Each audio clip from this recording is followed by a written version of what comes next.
Thank you everyone for joining us for IGI Global's 2018 webinar, How Our Predatory Publishers Preying on Uninformed Scholars Don't Be a Victim, featuring Dr. Varun Menon from SCMS Group of Education Institutions India and Ms. Kathleen Merryman from Cabells Scholarly Analytics. While everyone gets settled in, I'd like to take the time to tell everyone about IGI Global.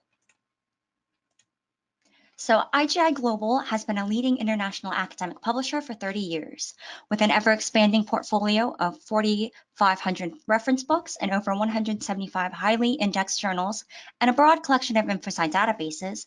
IGI Global is committed to providing the highest quality publications, excellent service, and a steadfast pledge to the research community and underrepresented research. IGI Global publishes in 11 different subject areas, including business and management, computer science and information technology, education, engineering, environmental and agricultural and physical sciences, government and law, library and information science, media and communications, medical, healthcare and life sciences, security and forensics, and social sciences and humanities. Today's webinar will be recorded, and all attendees will be sent a recording of the presentation after the webinar. Also, be sure to stay tuned to the end of the presentation for a special giveaway for all attendees. Additionally, attendees will have an opportunity to participate in a live Q&A session with Dr. Menon and Ms. Merryman at the end of the presentation, and you can enter your questions using the chat feature located at the bottom of your GoToWebinar control panel. Feel free to type questions in as we go, and we will address them at the end of our presentation.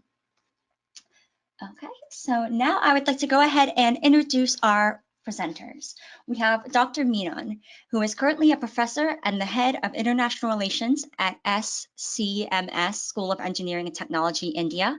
He has been promoting quality research in publishing specifically within India, with numerous workshops and seminars for students and faculties of various engineering colleges. He currently serves on the review board for 32 high impact factor journals and on the editorial review board of 5 journals. Dr. Menon has published 27 research papers in high impact and peer reviewed international journals and conferences. He served on technical program committees and organizing committees of many prestigious international conferences organized in various countries such as Thailand, the United States, Hong Kong, and Vietnam. He has completed his PhD in computer science and engineering and completed his master's degree in computer communications with university first rank. He also has a master's degree in applied psychology, an MBA in human resource management, and a diploma in training and development. And we also have with us Ms. Kathleen Merryman, who is a project manager at Cabells International, where she's currently spearheading Cabells' initiative to identify and combat deceptive publishing practices in academia. Kathleen has assembled a team to protect the integrity of academic publishing by systematically identifying fraudulent publications with reliability and objectivity. And later in the presentation, she'll explain a little bit more about Cabells Analytics and this initiative. So then at this time, I'm going to go ahead and give it over to Dr. Menon to get us started. Okay, let's go directly to today's session. Thank you everyone for joining the webinar supported by IGI Global, and we have been joined by Kathleen from Cabells too. So let's directly go to the webinar. I'm Dr. Varun. I have been doing a lot of initiatives on webinars and seminars on promoting quality research publishing in the country.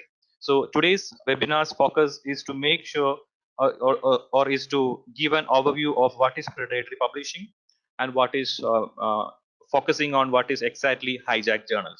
So predatory publishing is a very big threat that is being faced by the entire academic community nowadays.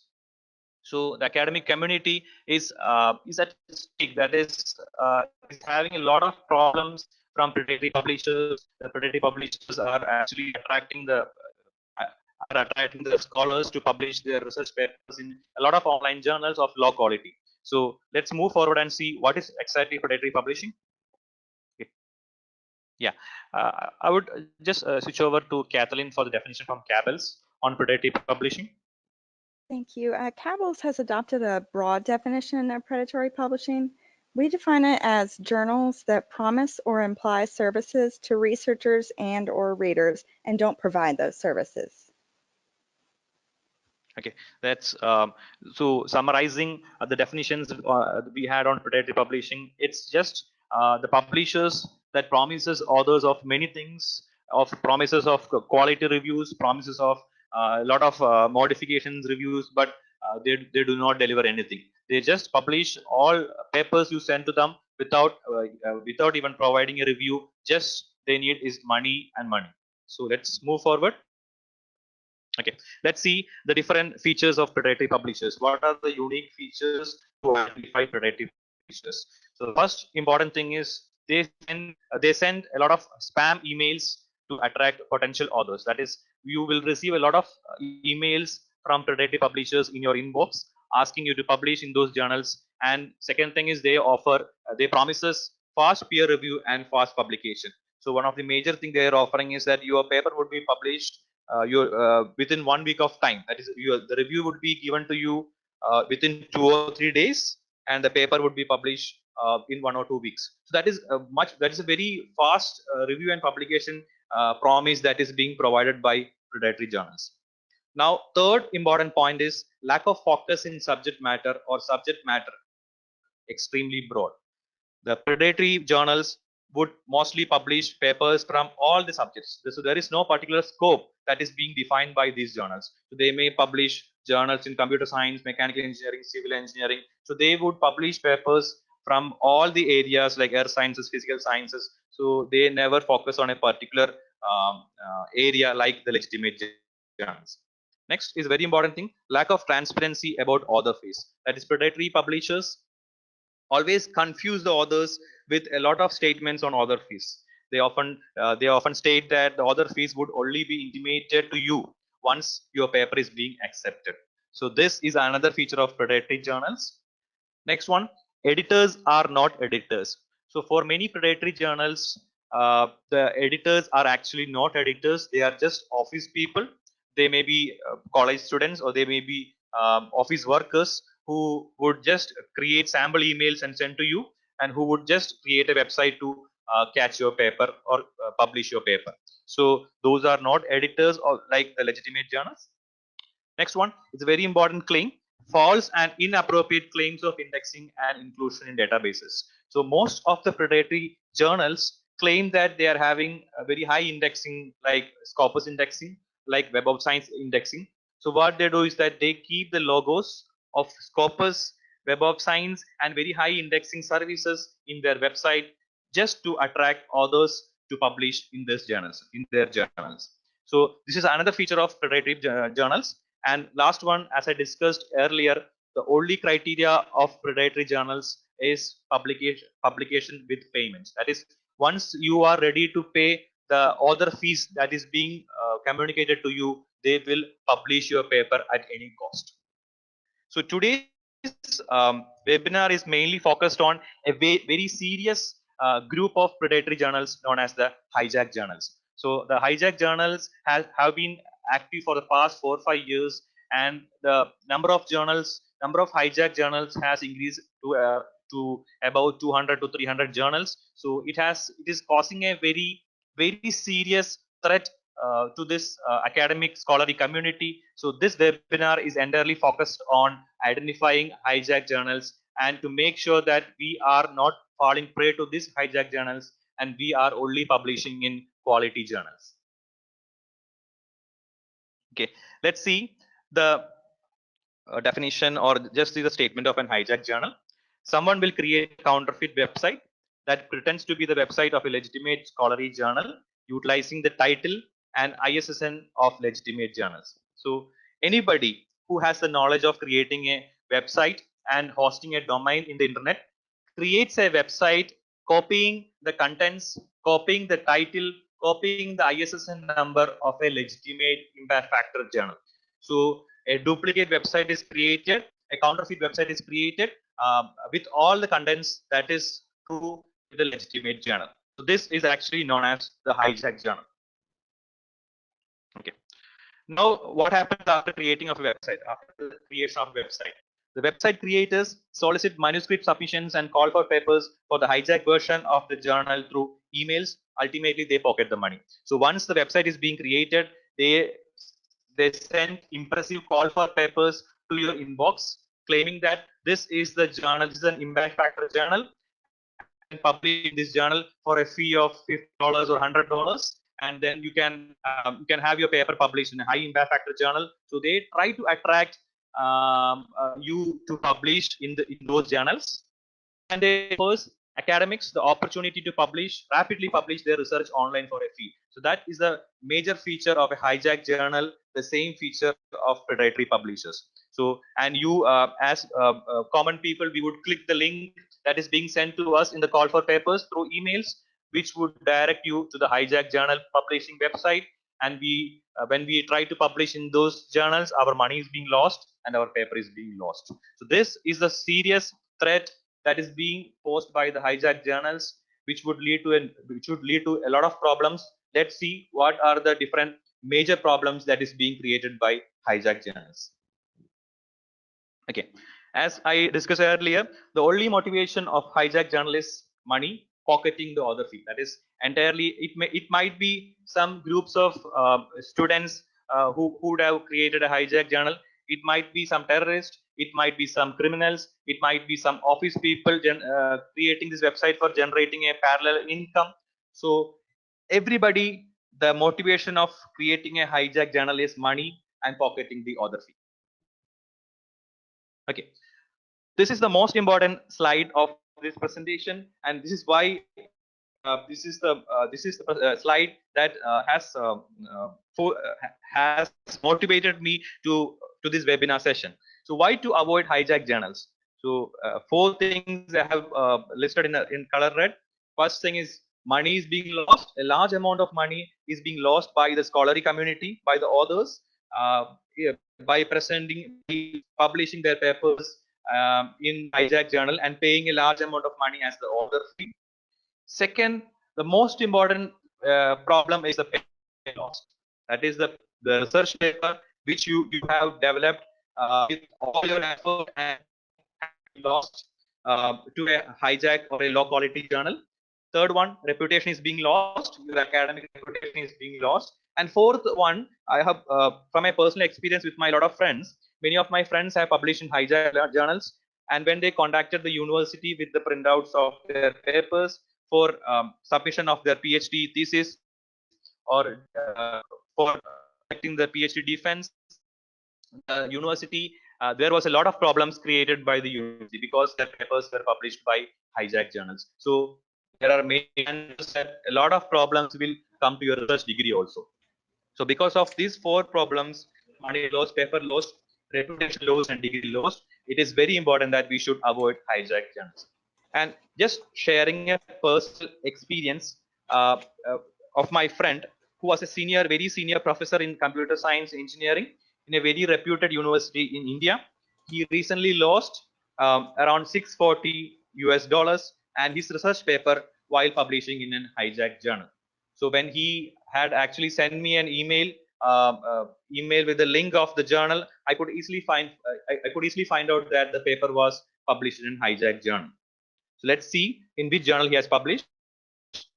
Okay, let's move forward and see some examples of hijack journals. Okay, this is the journal which just now I shared that my senior professor and friend has published in this journal. The journal is the Jokul journal. So this journal, on the right side, you can see the legitimate version of the Jokul Journal of Earth Sciences. So this is a legitimate journal from the country of Iceland, which publishes papers in earth sciences and geological sciences. So this is a very legitimate journal having a high impact factor. On the left side, you can see the hijacked version of the journal that is being created by the attackers or by people motivated for money.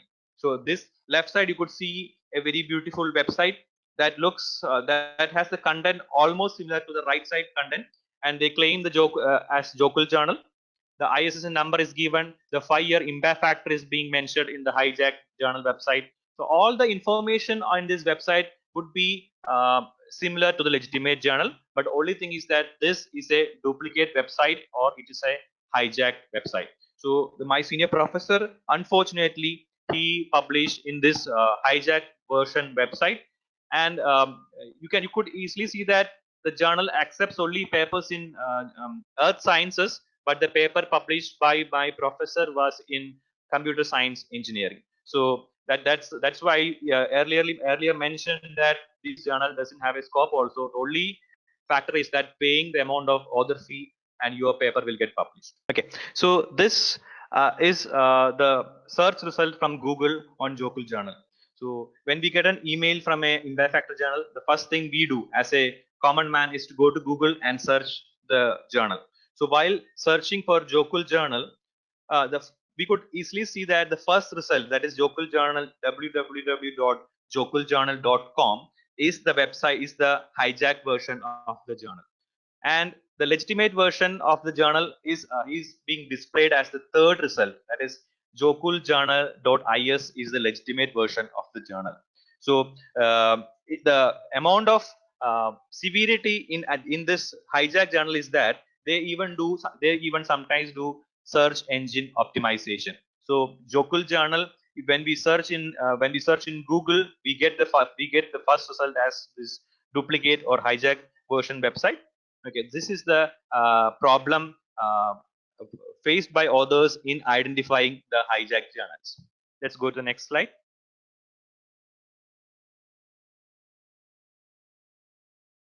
Yeah. So how do these journals attract you? This is a screenshot of an email message that has been received in my inbox. So you could easily see that it's a journal not named as Pensy Journal, PNSE, Pensy Journal. That is an impact factor journal.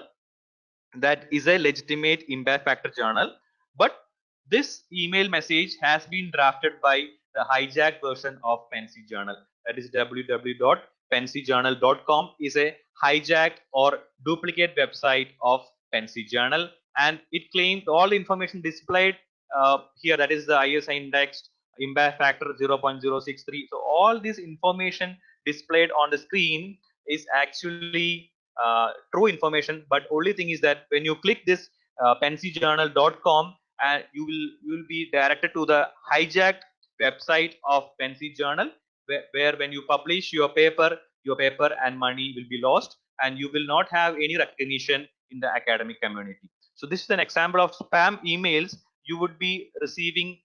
You would already have received in previous time. You might also receive in your future in your Gmail inbox or in your mail inboxes.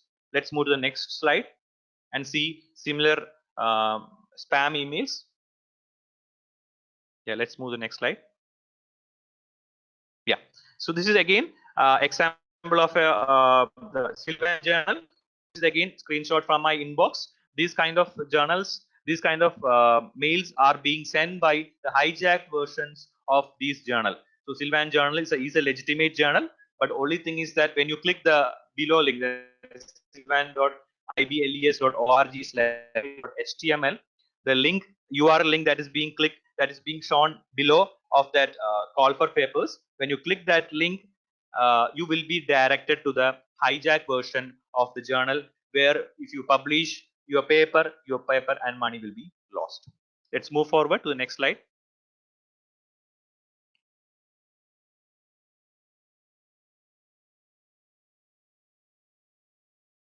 Yeah. So again, I just wanted to make you familiar with this kind of spam emails, to make sure that you are not falling prey to these spam emails. So this is a spam email of Jokul Journal, which we had seen earlier. We could see that international announcement for contribution of academicians and individual researchers to Jokul Journal. The ISSN number is given, the website number is, the website URL is being displayed. So, and the introduction of Jokul Journal is being given. So all this information is true to the legitimate journal, but only difference is that the URL specified in this call for papers is a duplicate website URL. Okay, let's move to let's see the second part of this call for papers. Next slide. Second part of the spam email that is being sent by the Jokul Journal. You could see the general information, the registered office address, the post box address, that is being shown as Iceland. ISSN number, the language, the JCR journal impact factor is being also shown. So all this information is true to the Jokel journal, but only thing is that this is a call for paper that is being sent by the hijack version of Jokel journal. Okay, let's move to the next slide. Yeah. So the many times the focus of this hijack journals has been creating a website in English for a non-English journal. So the focus of attack has been mainly on non-English journals from, that is non-English journals from different countries of non-English speaking countries. So journals from those countries, what the attackers do is that they create a duplicate website in English and they start sending you call for papers in English, claiming that this is the legitimate website of the journal. And this is an example of a Polish journal, Sylvan journal. This is actually a legitimate journal.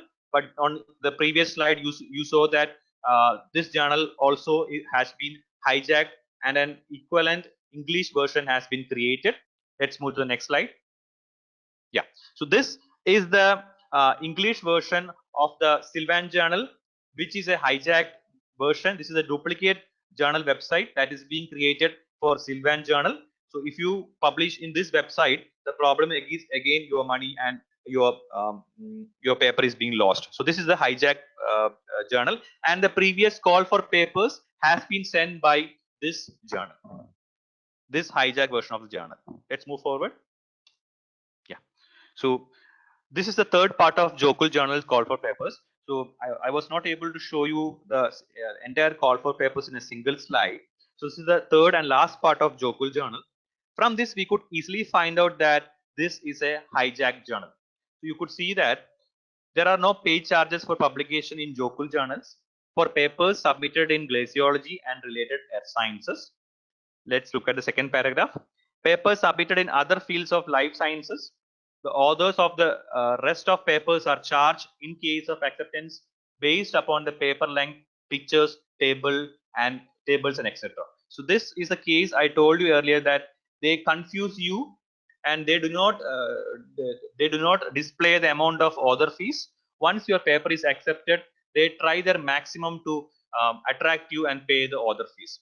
And below you can see the review time they are claiming is 7 to 9 days. So 7 to 9 days is a very short review time. Being a reviewer for many impact factor journal, I could easily tell that around 6 to 7 weeks is the minimum review time we do for very quality journals.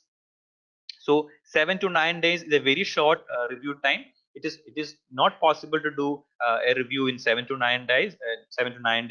So that even shows you that this journal is not going to review your papers. It is just going to accept your papers without any reviews or without any modifications. And last line, you can see that submit your articles via the URL below.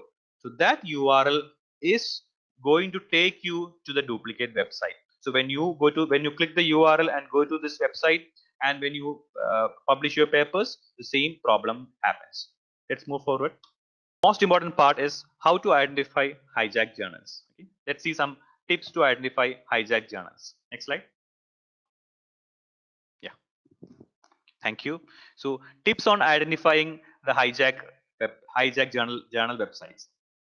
First and most important thing is that when you receive a call for paper through email, please make sure that you investigate that journal. Keep that journal in suspicion. Investigate that journal once or twice or thrice, or as many as time you should investigate the call for papers and find out whether the journal is legitimate or not. So whenever you get a call for papers in your inbox, please make sure that you find out whether this journal is original or not. Next important point is very small review time or no review at all.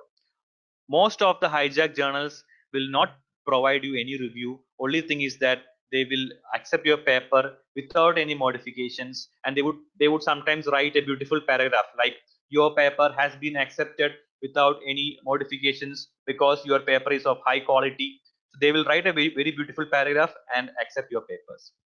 Next one, ambiguous statements on author fees or very high author fee. Most of these journals actually confuse you with the author fees, and they charge very high author fees. So to share the experience, actual Jokul Journal, the legitimate version of Jokul Journal, publishes papers for free. That is, they never charge an author publication fee. But the hijack version of the Jokul Journal charges around $600 for publishing your papers. So these hijack versions are again motivated only towards money. Let's see next one. Fake editorial boards without designation or university address or email ID of editors. So this is a very important area where which you can easily identify whether a journal is legitimate or fake. All legitimate journals would exactly specify the editorial board, would specify the chief editor with at least the email ID or contact information of the chief editor. Most of the hijack journals would just list down, like for example, like Thomas from Georgia or Francis from USA. So they never specify any university or email ID, and just they randomly specify a name and a country name. Next one, there is no scope for the journal. So this all hijack journals will publish papers from all the fields. So they never have a specific subject area or scope. Next one, no reviews received or a paper is accepted without review. That is, the journal would accept your paper. You try sending any type of paper to this journal, they would ask you for the author fee, and once you pay the author fee, they will publish your papers. So they will neither review your paper nor ask you for modifying the paper. So they are ultimately motivated to get your author fees. Next slide, please. Yeah. So some more tips to identify hijack journals. Best important way I have experience is that try downloading papers from the website, from try downloading the papers that has been already published in the journal website. So when you try downloading, sometimes most of these papers would be of very low quality, having numerous typos errors, having numerous grammatical errors, and many of them would have been copied from similar journals. And sometimes this hijack journal doesn't allow you to download the papers also. They never display the papers also. So this is a very important factor which is used to identify which is a hijack journal and which is a legitimate journal. And another important feature is that most of the hijack journal has weak websites. So many of these hijack journals would have been created by people who, just for sake of money. So they would have created a weak website with simple submission format. Many of these journals specify that you can submit the paper by just sending an email to the chief editor directly. Okay, so they have a very simple submission format. Next tip is do an extensive search on the journal in various search engines and online.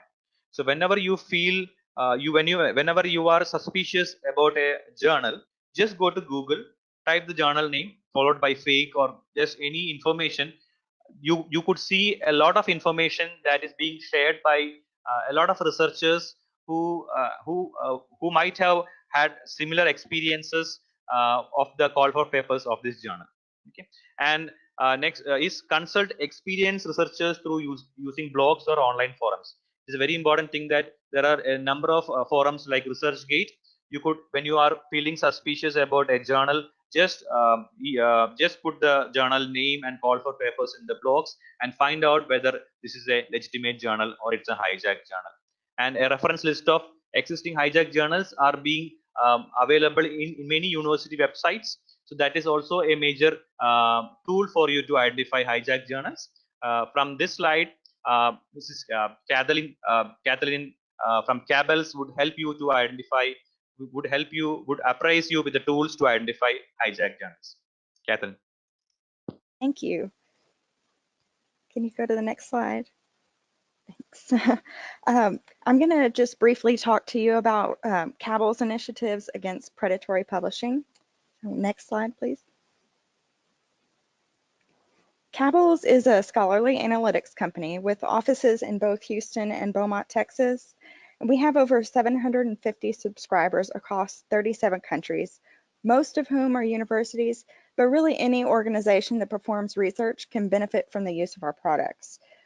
We have two flagship products, the Journal Whitelist and the Journal Blacklist. Next slide. So how does Cabells differ from the archived copies of Jeffrey Beall's list?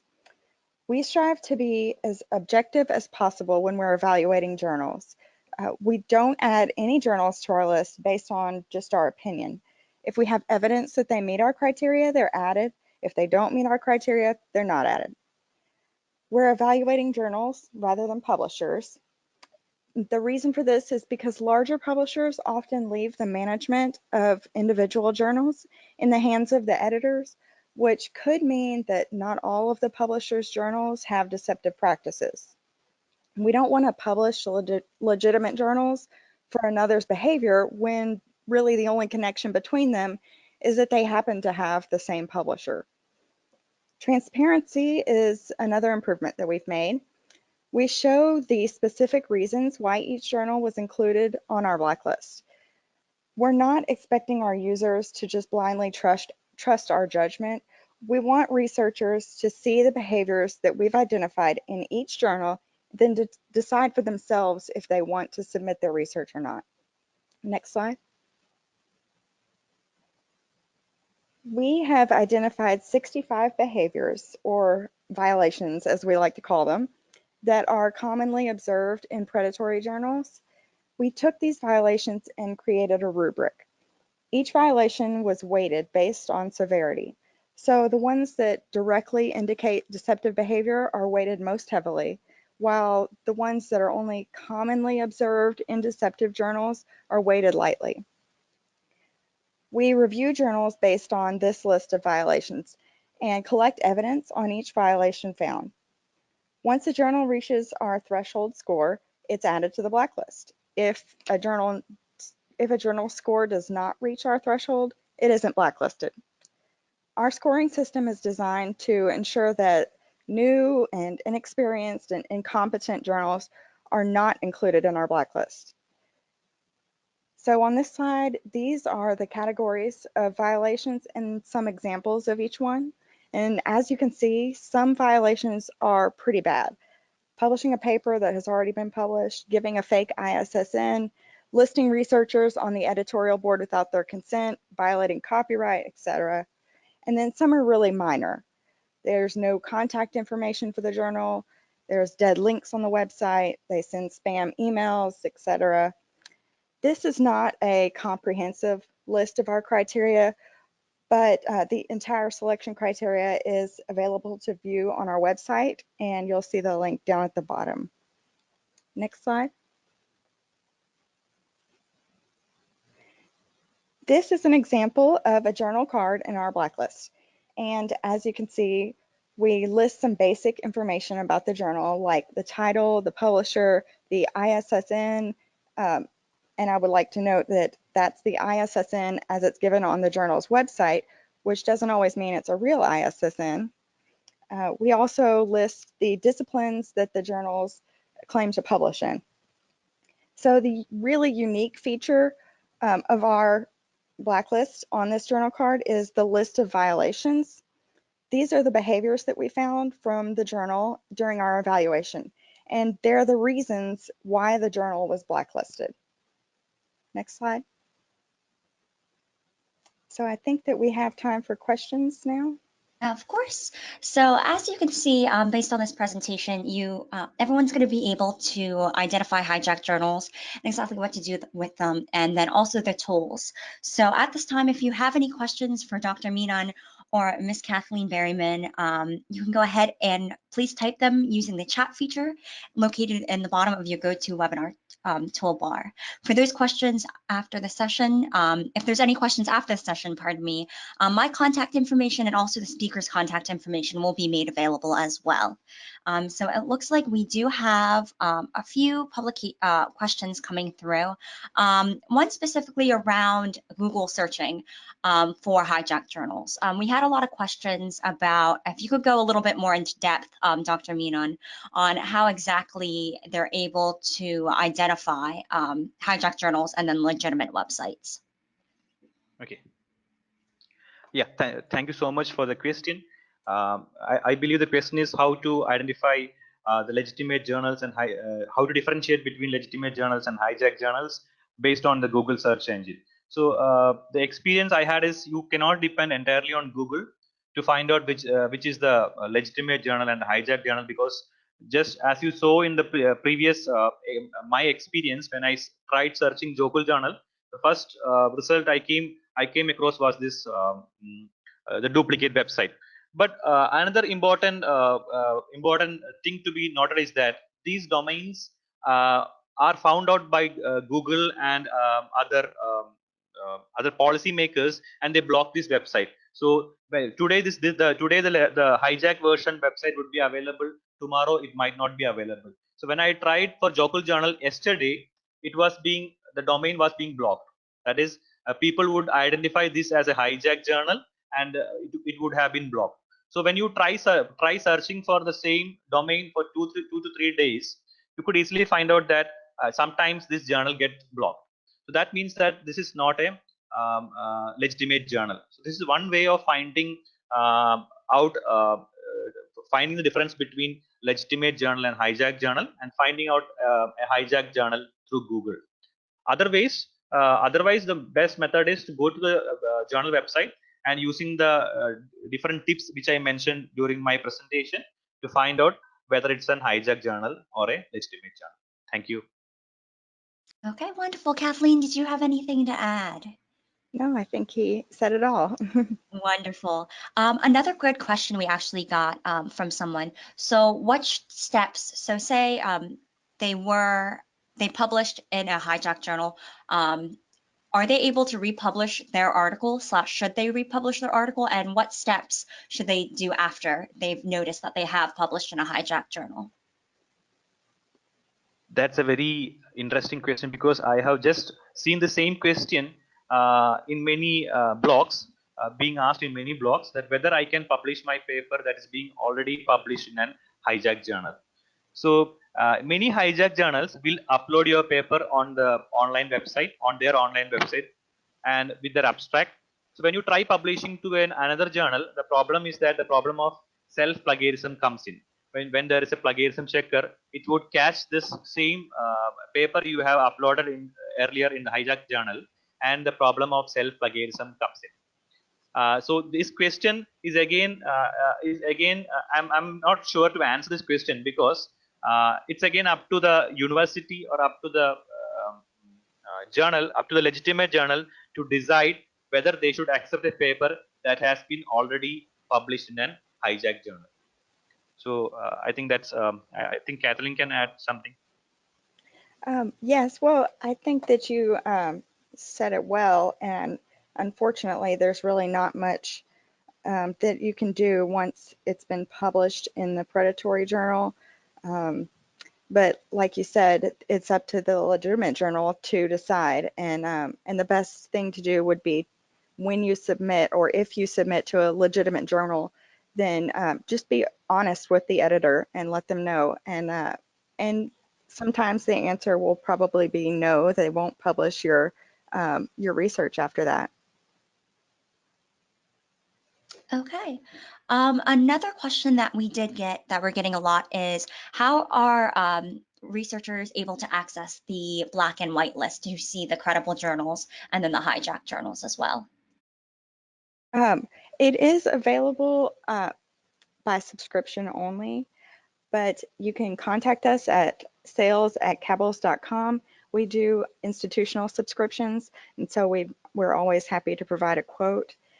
We do try to work with institutions based on their budget, and the prices are on a sliding scale based on the size of the institution.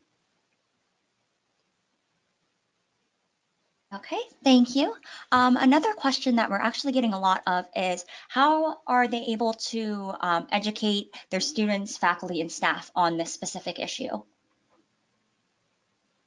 Yeah, I think I would answer that. So it is very important to appraise about this problem that is being faced by the scholarly community, especially to the students. The problem I had seen in our undergraduate and postgraduate students is that they require a publication during their degree during their course to complete their degree. So what they focus is that they focus on these low quality journals which send emails to their inboxes. So whenever they receive an email in their inbox, they are very much attracted to publish in this paper by just paying a small amount of money or by paying the author fee. So it is very important to inform the students in your university about the problem faced by about the problem caused by these hijack journals, because the students are gonna lose their money. And to the faculty, that is it is very important to inform the faculty about hijack journals because and low quality journals, because nowadays all the universities and institutions never look at the number of papers you have published, they look at the quality of papers you have published. So when you are publishing in low quality and predatory and hijack journals, it doesn't count to your CV or your resume. Kathleen? So I think that definitely letting students know that predatory journals are a huge problem in academic publishing right now, and teaching them how to identify legitimate journals, showing them what policies legitimate journals have and what practices they're doing, will help them to be able to recognize when a journal is not doing those things. And also letting them know that if they have a question about a journal, then they should ask somebody. They should definitely ask somebody with more experience. I think adding to that, I think it would be a good idea if you could share this webinar with your students too, so they could get a fair idea of how to identify a predatory publisher and a hijack journal based on the points we have discussed in the webinar. Thank you. Okay, another question we are getting, because we do have a few editors also currently tuning in, but how can editors take precautions to protect their journals from being hijacked? Yeah, that's a very good question. The problem again faced by editors is that there is no ultimate authority to find out which is an hijack journal for them. That is, as an editor, the only way you can do is that yeah, I'll just share what Jokul Journal has done. So Jokul Journal has displayed a warning message in their website on the first page of their website. They have displayed that there is a counterfeit or there is a duplicate website that's being operating. Please don't publish in that journal. So the most important thing the editors can do is that they could spread the message that duplicate websites of my journal is being operating, and please do not publish in the duplicate journal. And legally, I do not know how editors can move forward. They could only complain. They could only raise the issue uh, uh, and I'm not sure whether where the editors can raise this issue. The only solution I had seen in many journals is that they display a big information.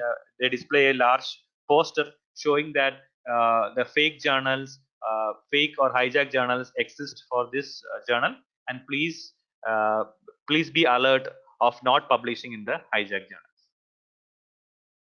And also from, I'm going to go ahead and step in a little from the publisher side. If you do notice that your journal is hijacked, you also want to work with the publisher. So letting the publisher know exactly that you're a hijacked journal, and then they'll actually probably take it in-house and then deal with the issue in-house. So just to have the publisher behind you as well as you're navigating these difficulties. I think all the entire academic community, all the editors and publishers should come forward and join hands to stop this big threat that might lead to something much more bigger threat in the future. So it's up to the publishers and editors of different journals all around the world to come together to a single uh, uh, point of contact and then find out how to eliminate this hijack journals. Because once you try eliminating a hijack journal today, tomorrow a new one will come. That's, you try to eliminate one today, that tomorrow a new website will be created. Thank you. Okay, and due to time, we're just going to go ahead and take one more question for us, and we do have a few of these as well. So for you, Kathleen, what is the coverage of the journal Blacklist? Does it cover all journals or just open access journals? It covers all journals. We do have mostly open access journals on the Blacklist, but we do have some traditional access. And I think the reason for it being mostly open access, it's not that there's anything wrong with open access. I think it's a good thing to get the information out to readers, but it makes it, having a journal online and open access makes it a lot easier to create a fake website and to post post articles online and call it a journal. So it's just cheaper and it's faster, and these fake journals can just make their money that way. So we also cover all disciplines as well. So our whitelist, I don't know if you're familiar with Cabells, our whitelist has only 18 disciplines, but our blacklist covers everything. And the truth is, some of these or most of these predatory journals will publish anything. It doesn't matter what they say, their discipline or their scope is. They'll publish whatever you give them as long as you pay the fee. Okay, and then I'm going to go ahead and close out the question section. So thank you, everyone, and for the wonderful questions and discussion. For those of you who are interested in continuing the conversation, please feel free to email Dr. Vernon, Ms. Merryman, or myself with any additional questions, and our contact information will be at the end. Additionally, for those who are interested in more information about this topic, please view the related publications. These publications, along with our presenters' research, along with thousands of other resources, are available in print and electronic format on IGI Global's bookstore. And those who order directly from IGI Global will receive a 20% discount. At this time, I would also like to point out Dr. Menon's contributions, some of Dr. Menon's contributions to IGI Global, and we'd like to extend a 40% discount on the publications. Specifically, he contributed a chapter moving from topology-dependent to opportunistic routing protocols and dynamic wireless ad hoc networks, challenges and future directions, within our publication Algorithm, Methods, and Applications in Mobile Computing and Communications. He has also contributed articles to our International Journal of Public Health Management and Ethics, and then also our International Journal of Vehicular Telematics and Infotainment Systems. So as stated, you will get a 40% discount on those publications. Additionally, all of IGI Global's publications and research are available as a part of our InfoSci database collection, which includes InfoSci Books, a collection of 4,500 books containing 86,000 chapters, InfoSci Journals, a collection of over 175 scholarly journals with 1 million citation references, and then we also do offer specialized subject and discipline-focused databases.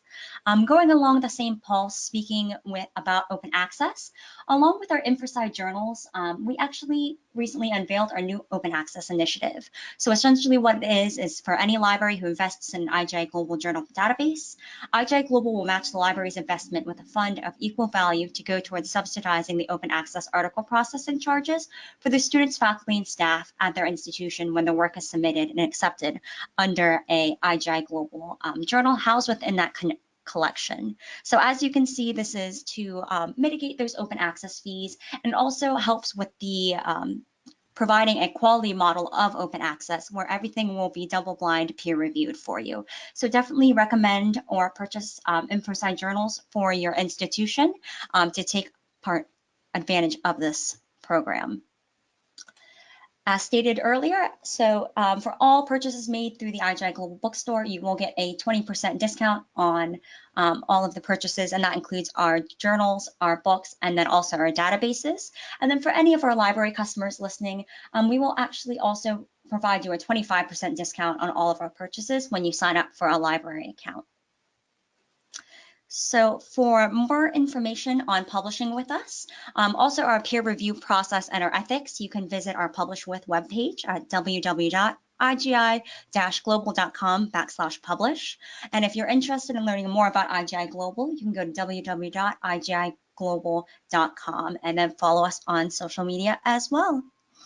So once again, I would like to thank everyone for their time, and our presentation has been recorded, and a recording will be sent to all attendees, along with that little thank you for tuning in, which will be that 40% discount on Dr. Menon's publications. So be sure to check your inboxes for that special discount code. And at this time, I hope everyone has a wonderful evening. So thank you very much.